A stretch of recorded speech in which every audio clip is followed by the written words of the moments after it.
Isang mapagpalang araw po sa ating lahat guys. For today's video, mag-i-spray po tayo ng ating tanim. Magdidilig po tayo, mag-apply tayo ng ng pataba para tumaba naman kasi payat na. So may gamit tayong itong baril-baril in order na sa TikTok guys. Tapos nagano tayo ng pataba na urea. Inuuna natin sa tubig. Una natin sa tubig guys. Urea.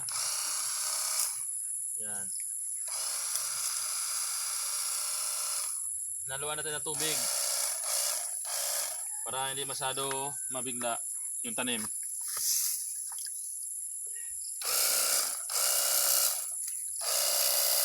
Ganyan lang karami. Hindi naman ito mabigla guys kasi may halong tubig po yung urea. At saka malamig naman ang panahon. Pag na-apply tayo ng abono ng pataba ay dapat hapon.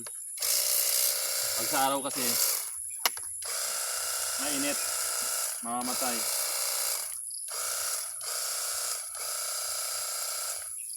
So napakinabangan natin in order natin sa TikTok.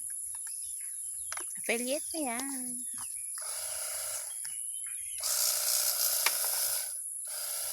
Pwede nyo bang gamit na pang spray sa mga insekto.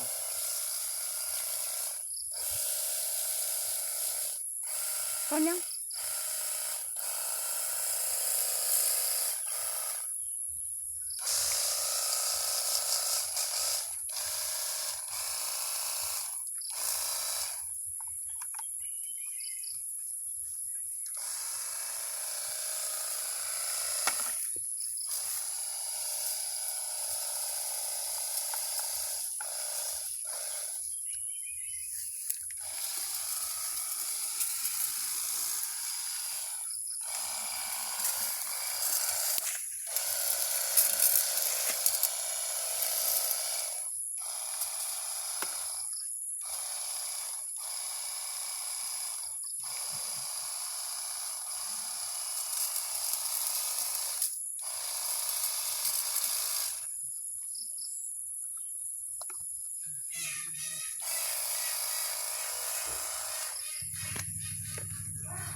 Patabain natin itong payat.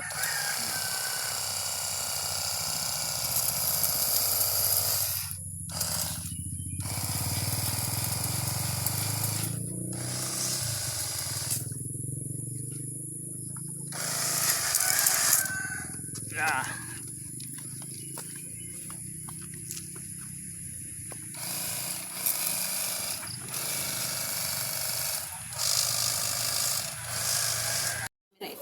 So yun guys, ay nalubat na pala ang ating spray gun dyan sa pagdidilig natin. May tubig na may halong pataba, urea. Kasi payat na po yung ating mga tanim dyan. So yun ay kukuha ka pala dyan si Mrs. ng tabo para gamitin natin sa pagdilig.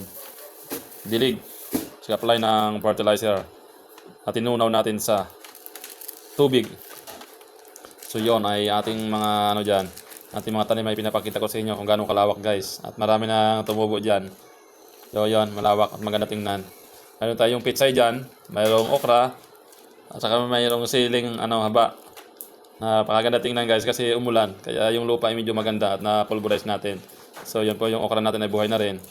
At saka yung ating wing bean or tawag niyan, sigarilyas.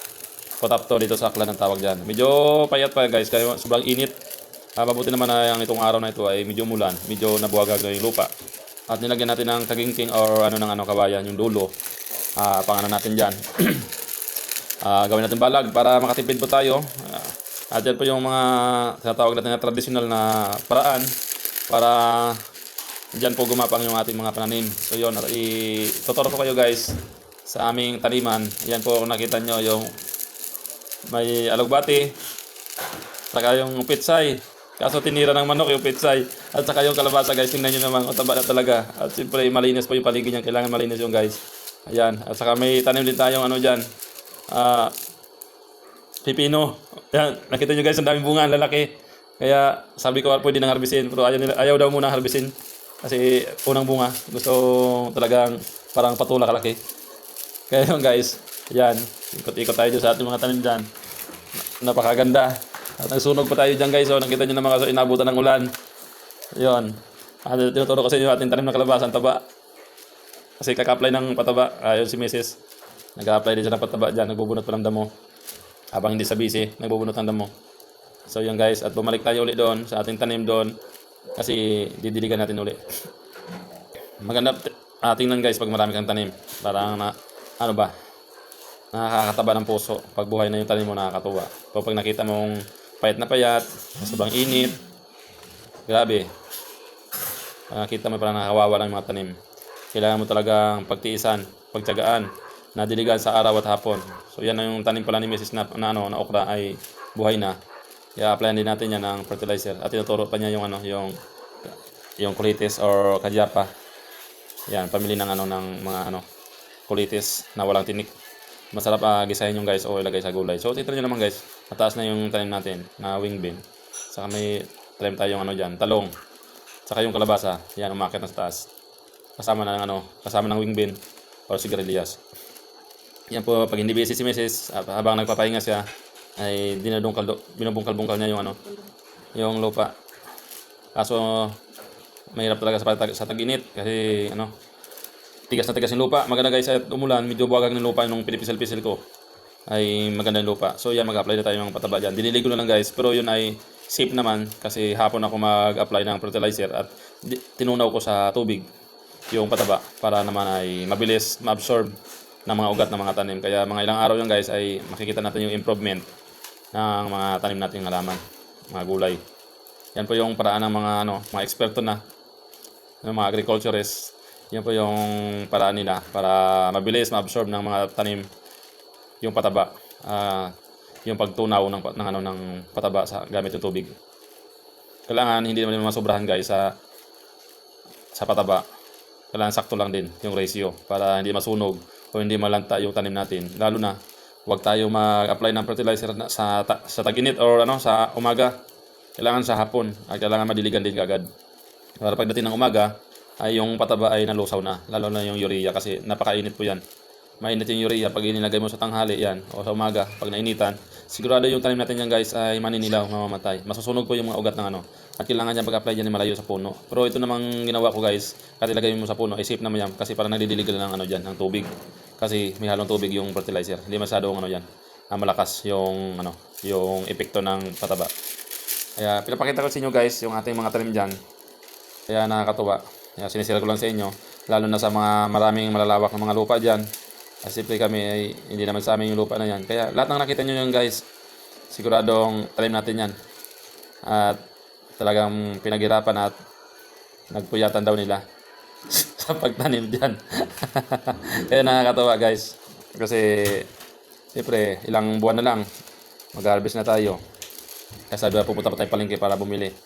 Kaya na-inspire ko lahat ng ating mga kababayan, lalo na sa mga malalawak ang mga lupain, na magtanim po kayo ng mga gulay.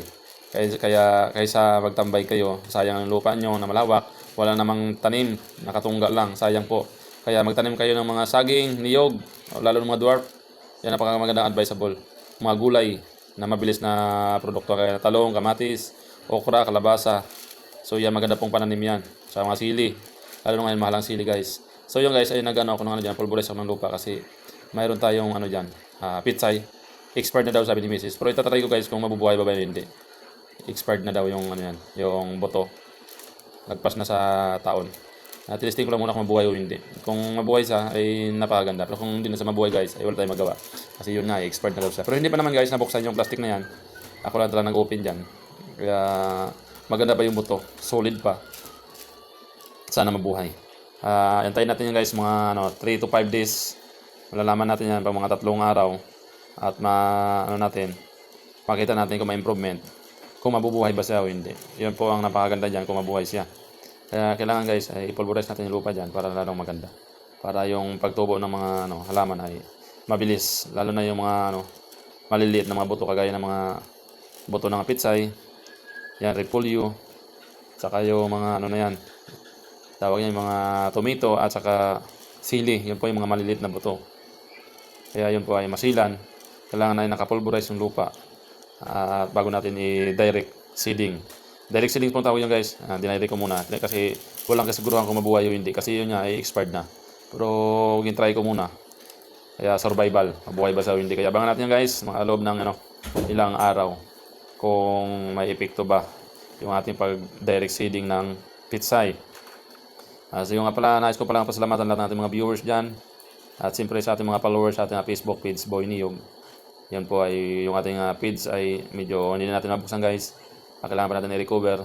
Yun nga kasi nawala yung natin, yung cellphone natin kaya medyo malungkot. Kaya ito muna tayo sa YouTube channel natin. I hope na magkakaroon tayo ng mga supporter pa dito. Mabuhay muli itong channel natin guys kasi sayang. Watching hour na lang po ang kulang natin dito. Sana ay pagpalain tayo dito. Mabuhay muli itong ating itong account kong ito guys. Ito sa Boy Niyog Vlog.